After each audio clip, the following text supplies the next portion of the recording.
Hi friends, ಎಲ್ಲರಿಗೂ ದಿವ್ಯ agriculture and other information YouTube ಚಾನಲ್ಗೆ ಸ್ವಾಗತ.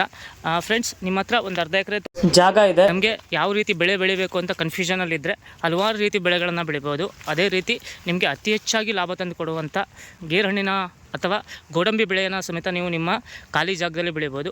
ಇದನ್ನು ಯಾವ ರೀತಿ ಬೆಳಿಬೇಕು, ಗಿಡಗಳನ್ನು ಯಾವ ರೀತಿ ತರಬೇಕು, ಹಾಗೂ ಯಾವ ರೀತಿ ಇದನ್ನು ಲಾಲನೆ ಪೋಷಣೆಯನ್ನು ಮಾಡಬೇಕು ಅನ್ನೋ ಎಲ್ಲ ಮಾಹಿತಿಯನ್ನು ಒಬ್ಬ ಅನುಭವಿ ರೈತರ ಬಳಿ ಇವತ್ತು ನಾನು ನಿಮಗೆ ಪರಿಚಯ ಮಾಡಿಸ್ತೀನಿ. ಈ ಒಂದು ವಿಡಿಯೋಗೆ ನಿಮ್ಮ ಸಪೋರ್ಟ್ ಇರಲಿ ಅಂತ ಹೇಳ್ತಾ ನಮ್ಮ ಚಾನಲ್ನ ಸಬ್ಸ್ಕ್ರೈಬ್ ಮಾಡಿ ಹಾಗೂ ನಮ್ಮ ವಿಡಿಯೋಗಳನ್ನು ಲೈಕ್ ಮಾಡಿ ಶೇರ್ ಮಾಡಿ ಅಂತ ಹೇಳ್ತಾ ವಿಡಿಯೋನ ಪ್ರಾರಂಭಿಸ್ತಾ ಇದ್ದೇವೆ. ಸರ್ ನಮಸ್ತೆ. ನಮಸ್ಕಾರ ಸರ್, ನಿಮ್ಮ ಹೆಸರು? ನನ್ನ ಹೆಸರು ಮಂಜಪ್ಪ ಅಂತ. ಸರ್, ಈಗ ಹಲವಾರು ಕಡೆ ಹಲವಾರು ಬೆಳೆಗಳನ್ನು ಬೆಳೀತಾ ಇದ್ದಾರೆ. ಅಂಥದ್ರಲ್ಲಿ ನೀವು ಈ ಗೋಡಂಬಿನೇ ಬೆಳಿಬೇಕು ಅಂತ ಏನಕ್ಕೆ ಅಂದ್ಕೊಂಡ್ರಿ ಸರ್? ಗೋಡಂಬಿ ಬೆಳೆಗೆ ಒಂದು ಕಾರಣ ಉಂಟು. ಕೆಲವರಿಗೆ ಬೋರ್ ಬರುತ್ತೆ, ಕೆಲವರಿಗೆ ಬೋರ್ ಬರೋದಿಲ್ಲ, ನೀರಿರೋದಿಲ್ಲ. ಅದಕ್ಕೋಸ್ಕರವಾಗಿ ಇದು ನೀರಿನ ಅವಶ್ಯಕತೆ ಹೆಚ್ಚಿನ ಅಂಶ ಬೇಕಾಗಿಲ್ಲ. ಇದಕ್ಕೆ ಜೂನಲ್ಲಿ ಅದಕ್ಕೆ ಗಿಡಕ್ಕೆ ನೆಟ್ಟರೆ, ಗಿಡ ತಗೊಂಡು ಜೂನಲ್ಲಿ ನೆಟ್ಟರೆ ನಾವು ಒಂದು ಮಳೆಗಾಲೆಲ್ಲ ಅದರ ಆಶ್ರಯದಲ್ಲಿ, ನೀರಿನ ಆಶ್ರಯದಲ್ಲಿ ಬೆಳೆದೈತೆ. ಬೇಸಿಗೆಗೆ ಸ್ವಲ್ಪ ಆದಷ್ಟು ಒಂದು ಕಡಿಮೆ ಪ್ರಮಾಣದಲ್ಲಿ ನೀರು ಬಿಟ್ಕೊಂಡು ಅದು ಜೀವನ ಬಸ್ಕೊಂಡ್ರೆ ನೆಕ್ಸ್ಟಿನ ಮಳೆಗಾಲದಿಂದ ಅದು ಇಂಪ್ರೂವ್ಮೆಂಟಿಗೆ ಬರ್ತದೆ. ಆವಾಗ ಅಷ್ಟರ ಮೇಲೆ ಅದಕ್ಕೆ ನೀರಿನ ಅವಶ್ಯಕತೆ ಇರೋದಿಲ್ಲ. ದೊಡ್ಡ ಆಗ್ತಾ ಗಿಡ ಬಂದಂಗ್ಲೂ ಅದ್ರ ನೆರಳೆ ಅದಕ್ಕೆ ತಂಪಲಾಗಿರ್ತೈತಿ ಮತ್ತು ನನಗೆ ನೀರಿನ ಅವಶ್ಯಕತೆ ಇರೋದಿಲ್ಲ, ಫಲವತ್ತಾಗಿ ಬಿಡುತ್ತದೆ. ಸ್ವಲ್ಪ ವರ್ಷದಲ್ಲಿ ಒಂದು ಸಲ ಈ ಗೌರ್ಮೆಂಟ್ ಗೊಬ್ಬರಗಳು ಸ್ವಲ್ಪ ಹಾಕಬೇಕಾಗುತ್ತೆ. ಅದಕ್ಕಾಗಿ ಉತ್ತಮವಾಗಿ ರೈತನಿಗೆ ಜಮೀನೆಲ್ಲ ಉಂಟು, ಅವನಿಗೆ ನೀರೇ ಸಿಗೋದಿಲ್ಲ, ಬೋರೆಷ್ಟೇ ಹೊಡೆದ್ರು ಅವನಿಗೆ ಒಳ್ಳೆ ಅನುಕೂಲ ಆದ ಇದು ಬೆಳೆ. ನೀರಿಲ್ಲದ ಬೆಳೆ ಆದ್ದರಿಂದ ನೀವು ಹೌದು ಗೋಡಂಬಿನ ಬೆಳೀತಾ ಇದ್ದೀರಾ? ಗೋಡಂಬಿನ ಬೆಳೀತಾ ಇದ್ದೀವಿ ನಾವು. ಅಷ್ಟೇ ಒಂದು ಎಕರೆಗೆ ಹಾಕಿದ್ದೀವಿ. ನೀರಿನ ಅವಶ್ಯಕತೆ ಇಲ್ಲ, ಇಲ್ಲಿ ನೀರು ತರಲಿಕ್ಕೆ ಆಗೋದಿಲ್ಲ, ಲೈನ್ ಇರೋದ್ರಿಂದ ನೀರು ತರಲಿಕ್ಕೆ ಆಗೋದಿಲ್ಲ. ಅದಕ್ಕಾಗಿ ನಮಗೆ ಇದು ಉತ್ತಮವಾಗಿ ನಮಗೆ ಅನುಕೂಲ ಆಯಿತು ಈ ಬೆಳೆ ಮಾಡಿದ್ರಿಂದ. ಕೆಲವರು ಈ ಬೆಳೆ ಮಾಡಿದರೆ ತುಂಬ ಅನುಕೂಲ ಆಗುತ್ತೆ ಅನ್ನೋದು ನಮ್ಮ ಅಭಿಪ್ರಾಯ. ಸರ್, ನೀವು ಎಷ್ಟು ವರ್ಷದಿಂದ ಗೋಡಂಬಿ ಬೆಳೀತಾ ಇದ್ದೀರಾ? ಮತ್ತು ಈ ಗಿಡಗಳನ್ನೆಲ್ಲ ಎಷ್ಟು ವರ್ಷದ ಗಿಡಗಳು ಸರ್ ಇವು? ಇದು 4 ವರ್ಷ ಆಯಿತು. ಈ ಗಿಡಕ್ಕೆ ನೆಟ್ಟು 4 ವರ್ಷ ಆಯಿತು. 3 ಮಳೆಗಾಲ ಆಯಿತು. 4 ವರ್ಷ ಗಿಡಗಳೆಲ್ಲ ಈ ಥರ ಇದೆ. ಹೀಗೆ ಇಷ್ಟು ಹೈಟು, ತೀರಾ ಹೈಟ್ ಬರೋದಿಲ್ಲ ಈ ಗಿಡ. ಇದು ಹೈಬ್ರಿಡ್ ಆಗಿದ್ದರಿಂದ ಇದು ನಮ್ಮ ಅನಂತಪುರ ಯೂನಿವರ್ಸಿಟಿಯಲ್ಲಿ ಅಂತ ತಂದಂಥ ಗಿಡ ಇದು. ಆದ್ದರಿಂದ ಇದು ತುಂಬ ಎತ್ತರ ಬರೋದಿಲ್ಲ. ಒಂದು 2 ಆಳು 3 ಆಳು ಎತ್ತರದಲ್ಲಿ ಅಷ್ಟೇ ಬೆಳೆದಿದ್ದು ಗೂಡಾಗಿ ಹೋಗ್ತೈತಿ. ಒಳ್ಳೆ ಉತ್ತಮವಾಗಿ ಬೆಳೆ ಬರ್ತಿದೆ. ಮತ್ತು ಅಂದಂಗೆ ಯಾವುದೇ ರೀತಿ ಅದು ಒಂದು 2 ಸರಿ ಔಷಧಿ ಸಿಂಪಡಣೆ ಮಾಡಬೇಕಾಗುತ್ತೆ ಅದಕ್ಕೆ. ಆದ್ದರಿಂದ ಒಳ್ಳೆ ಉತ್ತಮವಾಗಿ ಬರ್ತಿದೆ ಗಿಡ. ಸರ್, ಈಗ ಹೈಬ್ರಿಡ್ ಗಿಡಕ್ಕೂ ಈ ಹಳ್ಳಿ ಗಿಡಕ್ಕೂ ಡಿಫ್ರೆನ್ಸ್ ಏನು ಸರ್? ಡಿಫ್ರೆಂಟ್ ಏನಂತ ಅಂದರೆ, ಹಳ್ಳಿ ಗಿಡಕ್ಕೆ ಸಣ್ಣ ಬೀಜ ಬರುತ್ತೆ. ಆ ಗಿಡ ಹೈಟ್ ಹೋಗುತ್ತೆ. ಈ ಗಿಡ ಹೈಬ್ರಿಡ್ ಆಗಿದ್ದರಿಂದ ಈ ಥರ ತಳಿಗಳು ಬರುತ್ತೆ. ಈ ಥರ ಬರುತ್ತೆ. ದಪ್ಪ ಎಲ್ಲ ಸೈಜು ಈ ಥರ ಬರುತ್ತೆ. ಇನ್ನೂ ಉತ್ತಮ ಗುಜ್ಜು ಅಳ್ತಿ. ಈಗ ನಾವು ಈಗ ಒಂದು ಕಟಾವು ಮಾಡಿದ್ದೀವಿ ಒಂದು ಕಟಾವು ಅಂದರೆ ಒಂದು ಸರಿ ಕೊಯ್ದಿದ್ದೀವಿ. ಒಂದು ಸರಿ ಕೊಯ್ದಕ್ಕೆ ಈಗ ಸಾಮಾನ್ಯ ನಮ್ಮ ಗಿಡ 200 ಗಿಡ ಇದೆ. ಫಸ್ಟ್ ಸ್ಟಾರ್ಟು ಈಗ ಅದು ಬಿಡ್ತಾ ಇರೋದು. ಒಂದು ಸರಿ 1 ಕ್ವಿಂಟಾಲ್ ಆಗಿದೆ. ಈಗ ಇದು ಒಂದು ಸರಿ ಓಡಾಡೋದಕ್ಕೆ ಒಂದು ಸರಿ. ಇನ್ನು ನೆಕ್ಸ್ಟ್ ಹೋಗ್ತಾ ಈಗ ಬಿಸಿಲು ತಾಪಕ್ಕೆ, ಹೀಟಿನ ವಾತಾವರಣಕ್ಕೆ ಬೆಳೆ ಈಗ ಹಣ್ಣಾಗ್ತಾ ಬರುತ್ತೆ. ಕಾಯಿ ಬಲಿತಾ ಬರುತ್ತೆ. ಆವಾಗ ಇನ್ನೂ ಉತ್ತಮವಾಗಿ ನಾವು ಬೇಗ ಕೊಯ್ಬೋದು. ಒಳ್ಳೆ ಇಳುವರಿ ಬರ್ತಾ ಇರ್ತೈತೆ. ಈ ಥರ ಚೆನ್ನಾಗಿ ಈ ಥರ ಎಲ್ಲ ಬರುತ್ತೆ. ಈ ಗಿಡಗಳು ಇಷ್ಟೇ ಸಣ್ಣಕ್ಕಿದ್ದು ಗುಡಾರು ಅಗೂಲವಾಗಿ ವಿಸ್ತಾರಣದಲ್ಲಿ ಬೆಳೀತಿದೆ. ಹೈಟ್ ಹೋಗೋದಿಲ್ಲ, ಕೈಗೆ ಸಿಗ್ತೈತೆ. ಕೈಗೆ ಸಣ್ಣ ಮಕ್ಕಳಾದ್ರೆ ಹೆಲ್ಪ್ ಮಾಡಿ ಕೊಯ್ಕೊಳ್ಬೋದು. ಅದು ದಪ್ಪ ಗಿಡ ಹೈಟು ಹೋಗ್ತೈತಿ. ಅದನ್ನು ಹಳ್ಳಿದು. ಇದು ಹೈಬ್ರಿಡ್ ಒಳ್ಳೆ ಹೈಟ್ ಹೋಗೋದಿಲ್ಲ. ರೈತರ ಬೆಳವಣಿಗೆಗೆ ಇದು ಉತ್ತಮವಾಗಿದೆ. ಇದು ಉತ್ತಮವಾದ ಗಿಡ. ಈ ಒಂದು ಫ್ಲಾಟಲ್ಲಿ ಎಷ್ಟು ಗಿಡ ಇದೆ? ವರ್ಷಕ್ಕೆ ನೀವು ಮಿನಿಮಮ್ ಅಂತ ಎಷ್ಟು ಇನ್ಕಮ್ ಮಾಡ್ತಿದ್ದೀರಾ ಸರ್? ಈ ಫ್ಲ್ಯಾಟಲ್ಲಿ 200 ಗಿಡ ಉಂಟು. ಒಂದು ವರ್ಷಕ್ಕೆ ನಾವು ಹೋದ ಸರಿ 1 ಲಕ್ಷ ರೂಪಾಯಿ ಆಗಿತ್ತು. ಒಂದು 8 ಕ್ವಿಂಟಲ್ ಆಗಿತ್ತು. ಈ ಸರಿ ಇನ್ನೂ ಸ್ಟಾರ್ಟ್ ಇದೆ. ಈಗ 1 ಕ್ವಿಂಟಲ್ ಅಷ್ಟೇ ಕೊಯ್ದಿದ್ದೀವಿ. ಇನ್ಮೇಲೆ ಹೋಗ್ತಾ ಈ ಸರಿ ಉತ್ಪಾದನೆ ಸ್ವಲ್ಪ ಒಂಚೂರು ಇಳುವರಿ ಜಾಸ್ತಿ ಉಂಟು. ರೇಟಿನ ಮುಖಾಂತರ ಜಾಸ್ತಿ ಆಗ್ಬೋದು ರೇಟು. ಮತ್ತು ನನಗೆ ಜಾಸ್ತಿ ಬೆಳಿಬೋದು. 1 ಲಕ್ಷದ ಮೇಲೆ ಹೋಗ್ಬೋದು. ಅದರಿಂದ ಮುಂದೆ ನೋಡಬೇಕು. ಇವಾಗ ಉತ್ತಮವಾಗಿ ಬೆಳೆ ಬರ್ತಾ ಉಂಟು. ಸರ್, ಹೋದ ಸರಿ ಎಷ್ಟು ಇನ್ಕಮ್ ಮಾಡಿದ್ರಿ ಸರ್ ಒಂದು ವರ್ಷಕ್ಕೆ? ಸರಿ 1 ಲಕ್ಷದ ಚಿಲ್ಲರೆ ಆಗಿತ್ತು. ಆಲ್ರೆಡಿ ಮಳೆಗಾಲ ಫಸ್ಟ್ ಬೇಗ ಹಿಡಿದ್ರಿಂದ ಮಳೆ ಹೊಯ್ದು ಸ್ವಲ್ಪ ಕಪ್ಪು ಆಗ್ಬಿಟ್ಟು ಗಿಡ, ಬೀಜಗಳು ಕೊಯ್ಲಿಕ್ಕಾಗಲಿಲ್ಲ. ಆಮೇಲೆ ಅವನ ಕೊಯ್ಯೋದು ಹಾಗೆ ಬಿಟ್ಬಿಟ್ಟಿದ್ವಿ ಅದನ್ನು. ಅದ್ರೊಳಗಿಂದೆಲ್ಲ ಚೆನ್ನಾಗಿ ಬಂತು, ಉತ್ಪಾದನೆ ಆಗಿ ಬಂತು. 1 ಲಕ್ಷ ಚಿಲ್ಲರೆ ಸಿಕ್ಕಿದ್ದು. ಸರ್, ಆರಂಭಿಕ ಅಂದರೆ ಈ ಗಿಡಗಳು ಆರಂಭಿಕವಾಗಿ ನಿಮಗೆ ಬೀಜ ಕೀಳೋಕೆ ಯಾವಾಗಿಂದ ಸ್ಟಾರ್ಟ್ ಮಾಡ್ತೀರಾ, ಯಾವಾಗ ಮುಕ್ತಾಯ ಮಾಡ್ತೀರಾ ಸರ್? ಇದು ಫೆಬ್ರವರಿಯಿಂದ ಆಲ್ಮೋಸ್ಟ್ ಫೆಬ್ರವರಿಯಿಂದ ಸ್ಟಾರ್ಟ್ ಆಗುತ್ತೆ. ಮೇ ಜೂನ್ವರೆಗೂ ಇರುತ್ತೆ. ಮೇ ಜೂನ್ವರೆಗೂ ಬೀಜ ಕಲೆಕ್ಟ್ ಮಾಡ್ತೀರಾ? ಜೂನಲ್ಲಿ ಮಳೆ ಸ್ಟಾರ್ಟ್ ಆಗುತ್ತೆ. ಆವಾಗ ಇದು ಬೀಜಗಳು ಕಪ್ಪು ಕಲರಿಗೆ ಬರುತ್ತೆ, ಡಿಮ್ಯಾಂಡ್ ಕಡಿಮೆ ಆಗುತ್ತೆ. ಆಮೇಲೆ ಕಡಿಮೆ ರೇಟಿಗೆ ಕೇಳ್ತಾರೆ, ಕೊಯ್ಲಿಕ್ಕೆ ಆಗುತ್ತೆ, ಮಳೆ ಎಲ್ಲ ಜಾಸ್ತಿ ಆಗುತ್ತಲ್ಲ, ಆವಾಗ ನಿಲ್ಲಿಸ್ಬಿಡ್ತೀರಾ. ಅವು ಎಷ್ಟಾಗುತ್ತೆ ಸರ್? ಇಲ್ಲಿ ಕಲೆಕ್ಟ್ ಮಾಡಿ ಇಟ್ಟಿದ್ದೀರಾ ಬೀಜ, ಇದು ಯಾವಾಗಿಂದ ಸರ್? ಇದು ಈ ಸರಿ ಬೀಜಗಳಿದೆ. ಇವತ್ತಿಂದ ಸರ್? ಇವತ್ತು ಕೊಯ್ದಿರೋಂಥ ಬೀಜ ಇದೆ. ಪರ್ ಡೇ ಒಂದು ದಿನಕ್ಕೆ ಎಷ್ಟು ಕಲೆಕ್ಟ್ ಆಗುತ್ತೆ ಸರ್ ಬೀಜ? ಒಂದು ದಿನಕ್ಕೆ ನಾವು ಕೊಯ್ದ ಮೇಲೆ ಡಿಪೆಂಡ್. ಸರ್ ಚೆನ್ನಾಗಿ ಸಿಕ್ಕರೆ ನೀವೆಲ್ಲ ಕೊಯ್ತೀವಿ ಅಂದರೆ ಸಿಗ್ಬೋದು ಸರ್? ಒಂದು ದಿನದಲ್ಲಿ ಟೋಟಲ್ ಕೊಯ್ದ್ರೆ 50 kg ಬೀಜ ಕೊಯ್ತೀವಿ. 50 kg ಬೀಜ ಕೊಯ್ತೀರಾ? ಕೊಯ್ತೀವಿ ಒಂದು ಸರಿ ಈಗ ಆಲ್ರೆಡಿ ಬಂದಿರೋದು ಕೊಯ್ದರೆ 50 kg ಬೀಜ ಕೊಯ್ತೀವಿ. 50 kg ವಾರದಲ್ಲಿ ಒಂದು 2 ಸರಿ ಕೊಯ್ತಾ ಇರ್ತೀವಿ.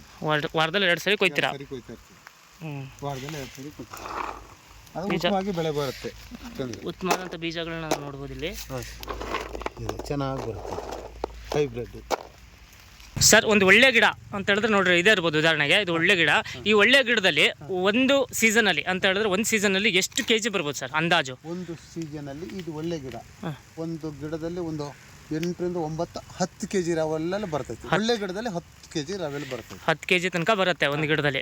ಸರ್ ಹಣ್ಣನ್ನು ಏನು ಮಾಡ್ತೀರಾ ಸರ್ ಇದರಲ್ಲಿ ಸಿಗುವಂಥ ಹಣ್ಣನ್ನು ವೇಸ್ಟೇಜ್ ಆಗ್ಬಿಡುತ್ತೆ. ಹಣ್ಣು ವೇಸ್ಟೇಜು ದನಗಿನಗಳು ತಿನ್ಕೊಂಡು ಹೋಗ್ತವೆ. ಹೊರಗೆ ಅದನ್ನು ಕೊಯ್ದುಬಿಟ್ಟು ನಾವು ಹಾಕಿಬಿಟ್ರೆ ದನಗಳು ತಿಂತವೆ. ಕೊಯ್ದು ಗಿಡದಲ್ಲೇ ಬೀಜ ಒಂದು ತಕ್ಕೊಂಡು ಅಲ್ಲೇಟ್ರೆ ಪಕ್ಷಿಗಳು ತಿಂತವೆ. ಯಾವುದೇ ಪ್ರಾಣಿಗಳು, ಮಂಗ, ಹಕ್ಕಿ, ಗಿಣಿ, ಕಾಗಿ ಪ್ರತಿಯೊಂದು ತಿಂತಾವೆ. ಅವಕ್ಕೆ ಆರೋಗ್ಯ ಸಿಗ್ತವೆ. ಅಂದರೆ ಅವಕ್ಕೆ ಹೋಗಿ ಏನಾದ್ರು ತಿನ್ಲಿಕ್ಕೆ ಅವಕಾಶ ಆಗುತ್ತೆ. ಸರ್ ಈಗ ನೀವು 3 ವರ್ಷದಿಂದ ಗೋಡಂಬಿನ ಮಾರ್ತಾ ಇದ್ದೀರಾ. ಗರಿಷ್ಠ ಬೆಲೆ ಅಂದರೆ ಜಾಸ್ತಿ ಬೆಲೆಗೆ ಎಷ್ಟಕ್ಕೆ ಮಾರಿದ್ದೀರಾ? ಕನಿಷ್ಠ ಬೆಲೆ ಅಂದರೆ ಎಷ್ಟಕ್ಕೆ ಮಾರಿದ್ದೀರಾ ಸರ್? 155 ರೂಪಾಯಿ kg ಕೊಟ್ಟಿದ್ದೀನಿ. ಕಡಿಮೆ ಬೆಳೆ ಅಂತ ಅಂದರೆ 125 ಅಂತ ಹೇಳಿದ್ರೆ ರೈತರಿಗೆ ಇದನ್ನ ಹಾಕೋದ್ರಿಂದ ಯಾವುದೇ ರೀತಿ ಸಮಸ್ಯೆ ಇಲ್ಲ. ನಮ್ಮ ಮನೆ ಕೆಲಸನ ನಾವು ಆರಾಮಾಗಿ ಮಾಡ್ಕೊಂಡು ಬೇರೆ ಕಡೆ ಹೋಗಿ ಬೇಸಿಗೆಯಲ್ಲಿ ಬಿಸಿಲಲ್ಲಿ ಕೆಲಸ ಮಾಡೋದ್ಕಿಂತ ನಮ್ಮ ಮನೆಯಲ್ಲಿ ತಂಪಲಲ್ಲಿ ಈ ಬೆಳೆ ಒಳಗಡೆ ಕೂತ್ಕೊಂಡು ಆರಾಮಾಗಿ ನಮಗೆ ಅವಕಾಶ ಎಷ್ಟು ತನಕ ಕೊಯ್ಲಿಕ್ಕೆ ಆಗುತ್ತೆ ಅಷ್ಟು ತನಕ ಕೊಯ್ಕೊಂಡು ನಾವು ಬಿಸಿಲಲ್ಲಿ ಮನೆಯಲ್ಲಿ ಬರ್ಬೋದು. ಇದು ಆರಾಮಾಗಿ ಹೋಗಾದ ಕೆಲಸ ಕಾರ್ಯಗಳು ಮನೆಯಲ್ಲಿ ಮಾಡಲಿಕ್ಕೆ ಅನುಕೂಲ ಆಗುತ್ತೆ. ಸರ್ ಈ ಗಿಡ 200 ಗಿಡಕ್ಕೆ ಒಂದು ಅರ್ಧ ಎಕರೆ ಜಮೀನು ಹೋಗಿದೆಯಾ ಸರ್? ಒಂದು 3/4 ಎಕರೆ ಬೇಕಾಗುತ್ತೆ. 3/4 ಎಕರೆ ಬೇಕಾಗುತ್ತೆ.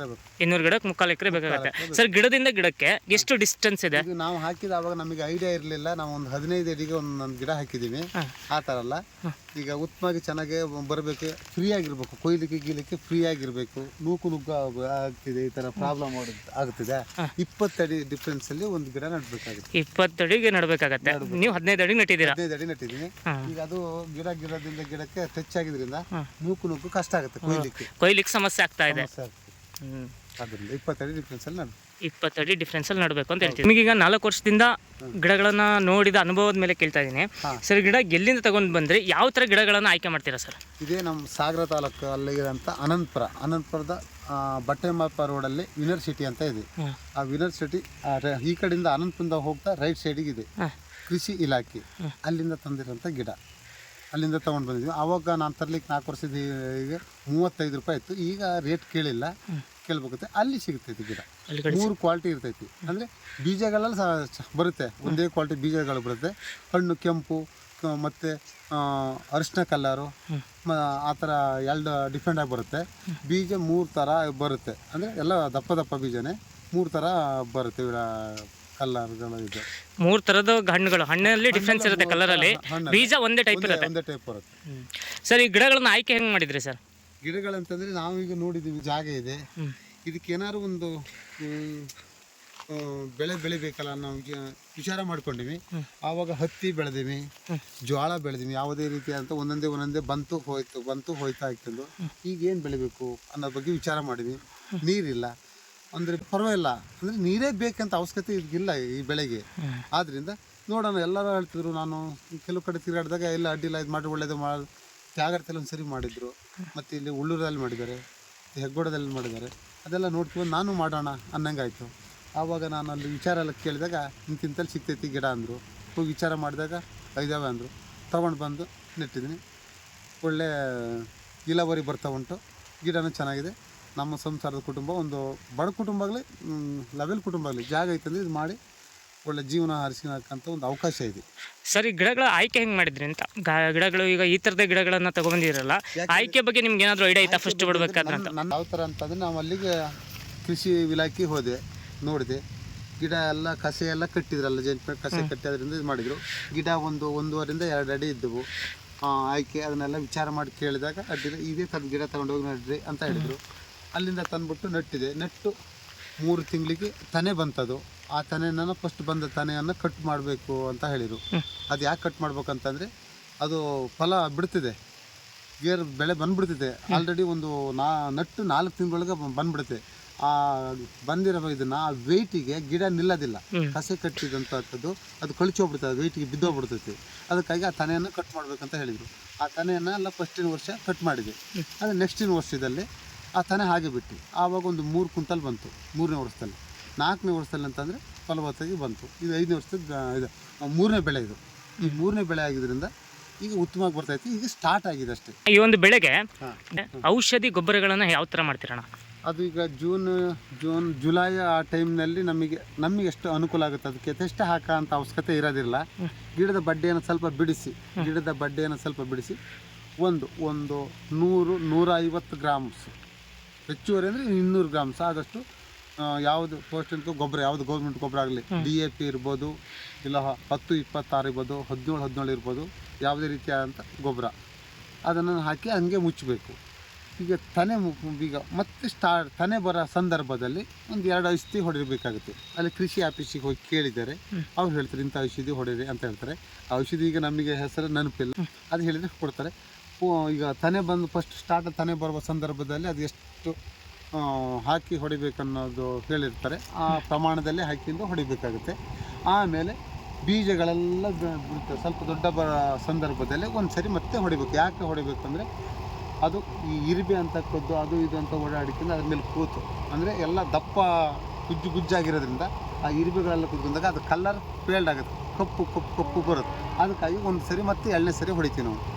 ಅಂದರೆ ಒಟ್ಟು ಟೋಟಲ್ 2 ಟೈಮ್ ಹೊಡಿತೀವಿ, ಉತ್ತಮವಾಗಿ ಬೆಳೆ ಬರುತ್ತೆ.